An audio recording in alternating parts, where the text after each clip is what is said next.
For the first time since classical antiquity, a Western artist asserts his own vision, and Western art finds its own distinctive style, Romanesque.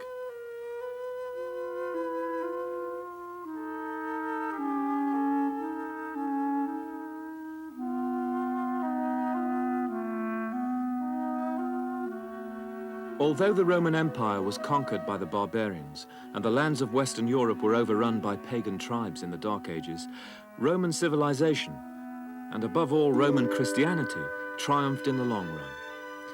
Converted to the new faith, the former barbarians became the heirs of Rome and the founders of modern Europe.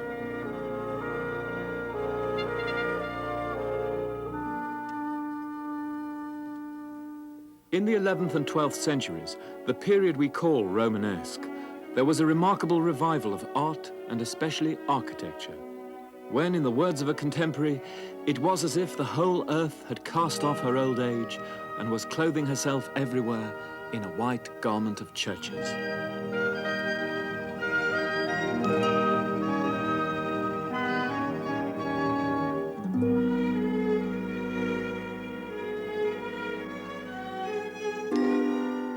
Two of the most powerful forces moulding the development of Romanesque art and architecture were pilgrimage and the monastic movement. And the Romanesque church here at Vézelay in France embodies both. Benedictine monastery and starting point on the pilgrimage route to Santiago in Spain.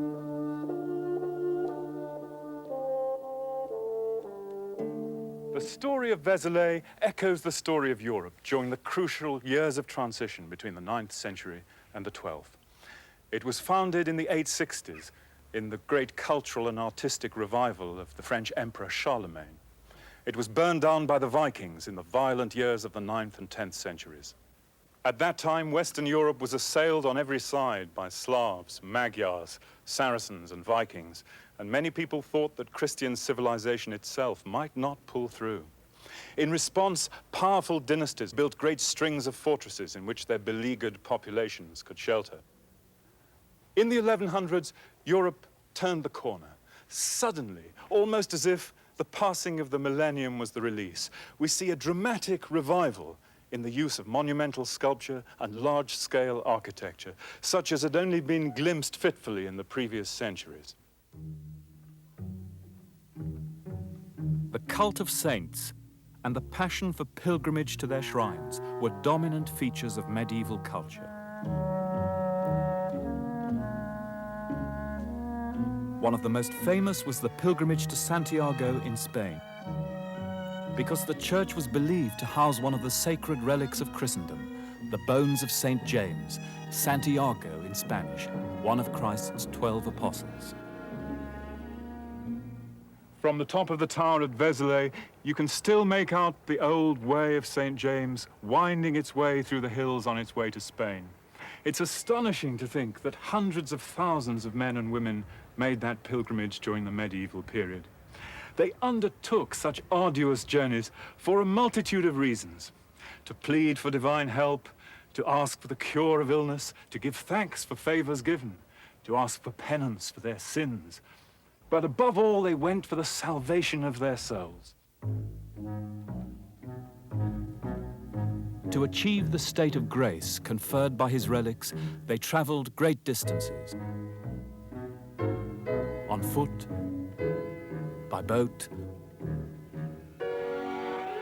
on horseback,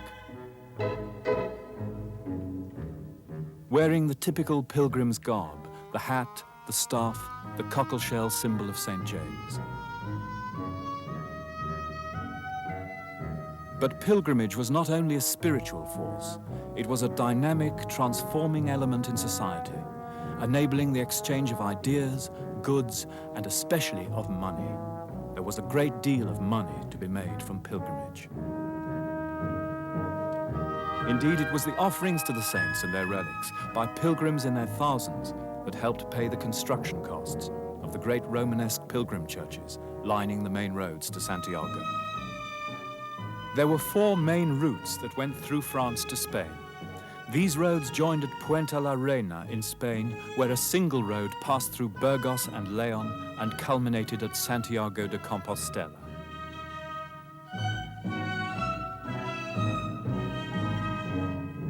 In the center of France, the major starting point was the Church of Mary Magdalene at Vézelay. This great Romanesque abbey church at Vézelay, in the heart of Burgundy, is built far too large for the needs of its local population. Paul Crossley is a distinguished architectural historian whose special interest is Romanesque and Gothic architecture. It served primarily two functions. It housed a large and prosperous community of Benedictine monks. And secondly, and most importantly, it was one of the foremost places of pilgrimage in France. For here was contained the relics of Sainte-Marie-Madeleine.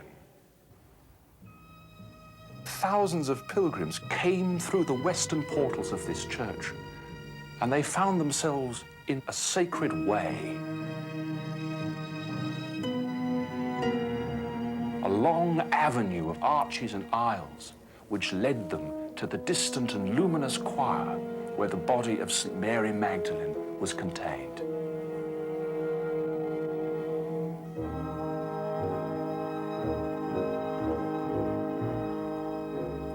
To the devout medieval Christian, a holy relic had the power to perform miracles. Even the tiniest fragment of the body of a saint encased in its reliquary represented the power, the presence of the saint. Much of the art of the time was geared to the cult of saints and their relics. Medieval artists lavished their skill on these reliquaries. Only the most precious jewels and workmanship were considered worthy to hold, for example, a splinter of wood from the cross of the crucifixion.